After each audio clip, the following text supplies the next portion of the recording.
வணக்கம். 1G flat பொசிஷனில் 50 millimetre diameter மற்றும் 3 மில்லிமீட்டர் வால் திக்னஸ் கொண்ட மைல்ட் ஸ்டீல் பைப்பில் பைப் வெல்டிங் எல்போ ஜாயிண்ட் செய்வது குறித்த இந்த காணொளிக்கு உங்களை வரவேற்கிறோம். இந்த பாடப்பகுதியின் நோக்கங்களை பார்க்கலாம். இந்த காணொளியின் இறுதியில் உங்களால் பின்வருவனவற்றை மேற்கொள்ள முடியும். எல்போ பைப் ஜாயிண்ட்கான டெவலப்மெண்டை வரைதல், வரைபடத்தில் உள்ளது போல பைப்களை ப்ரிப்பேர் செய்தல், ரூட் கேப் மற்றும் டாக் வெல்டை செட் செய்தல், ஃபிளாட் பொசிஷனில் எல்போ ஜாயிண்டை வெல்ட் செய்தல், சுத்தம் செய்து வெல்டில் உள்ள டிஃபெக்ட்களை ஆய்வு செய்தல். பைப் வெல்டிங் எல்போ ஜாயிண்ட்டுக்கு தேவையான மெட்டீரியல்கள் ஆவன 50 மில்லிமீட்டர் மற்றும் 3 மில்லிமீட்டர் கொண்ட mild steel pipe, metal files, try square, dot punch, ball peen hammer, hacksaw, drawing sheet மற்றும் டிராயிங் இன்ஸ்ட்ருமெண்ட்ஸ். 1G ஃபிளாட் பொசிஷனில் 50 மில்லிமீட்டர் டயமீட்டர் மற்றும் 3 மில்லிமீட்டர் வால் திக்னஸ் கொண்ட மைல்ட் ஸ்டீல் பைப்பில் பைப் வெல்டிங் எல்போ ஜாயிண்ட் செய்வதற்கான செயல்முறையை காண்போம். Drawing ஷீட்டில் pipe surface டிராயிங்கை முழு அளவில் டெவலப் செய்ய வேண்டும். டிராயிங் ஷீட்டில் எல்போ பகுதியை தவிர மற்ற தேவையற்ற பகுதியை நீக்க வேண்டும்.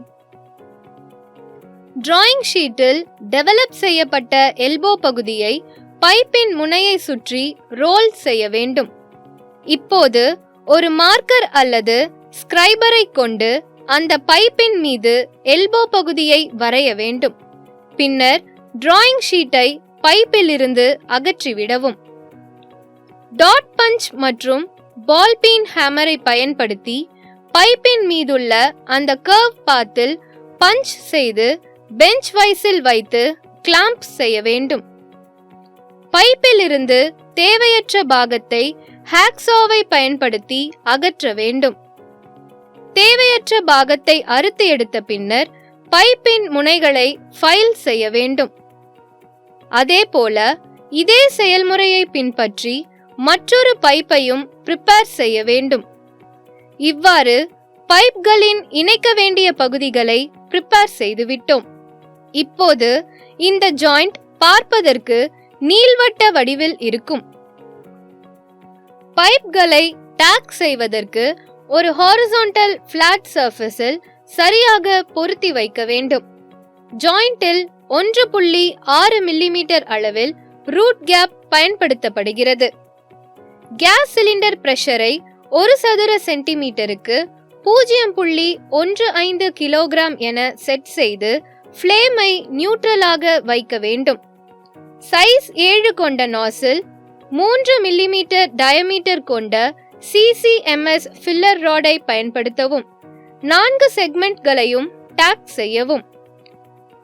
3 மில்லிமீட்டர் டயமீட்டர் கொண்ட CCMS ஃபில்லர் ராடை பயன்படுத்தி ப்ளோ பைப் மற்றும் ஃபில்லர் ராடை மேனிபுலேட் செய்து ஒரு ரன்னில் ஜாயிண்ட்களை வெல்ட் செய்ய வேண்டும்.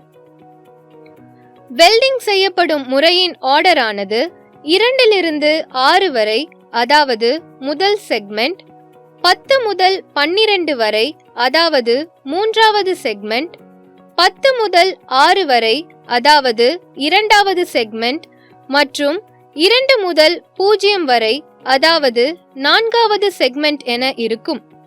ஒரு கீஹோலை மெயின்டைன் செய்வது மற்றும் ஒவ்வொரு செக்மெண்டின் எண்டையும் முறையாக வெல்ட் செய்வதன் மூலம் ரூட் பெனிட்ரேஷனை உறுதிப்படுத்திக் கொள்ளலாம்.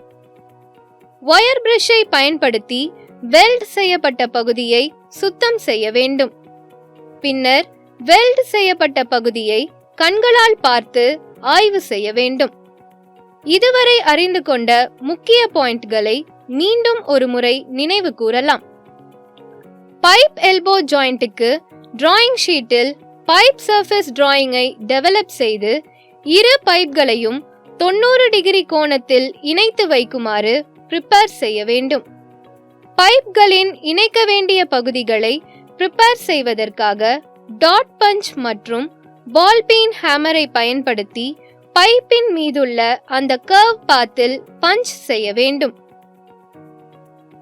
முதல் செக்மெண்ட், மூன்றாவது செக்மெண்ட், இரண்டாவது செக்மெண்ட் மற்றும் நான்காவது செக்மெண்ட் என வெல்டிங் செய்யப்படும் ஆர்டரை மெயின்டைன் செய்ய வேண்டும். வயர் பிரஷை பயன்படுத்தி வெல்ட் செய்யப்பட்ட பகுதியை சுத்தம் செய்ய வேண்டும். பின்னர் வெல்ட் செய்யப்பட்ட பகுதியை கண்களால் பார்த்து ஆய்வு செய்ய வேண்டும். இந்த பாடப்பகுதியின் நிறைவு பகுதிக்கு வந்துவிட்டோம். 1G பிளாட் பொசிஷனில் 50 மில்லிமீட்டர் மற்றும் 3 மில்லிமீட்டர் டயமீட்டர் வால் திக்னஸ் கொண்ட மைல்ட் ஸ்டீல் பைப்பில் பைப் வெல்டிங் எல்போ ஜாயிண்ட் செய்வது குறித்த நல்ல புரிதலை பெற்றிருப்பீர்கள். அடுத்த காணொளியில் மீண்டும் சந்திக்கலாம்.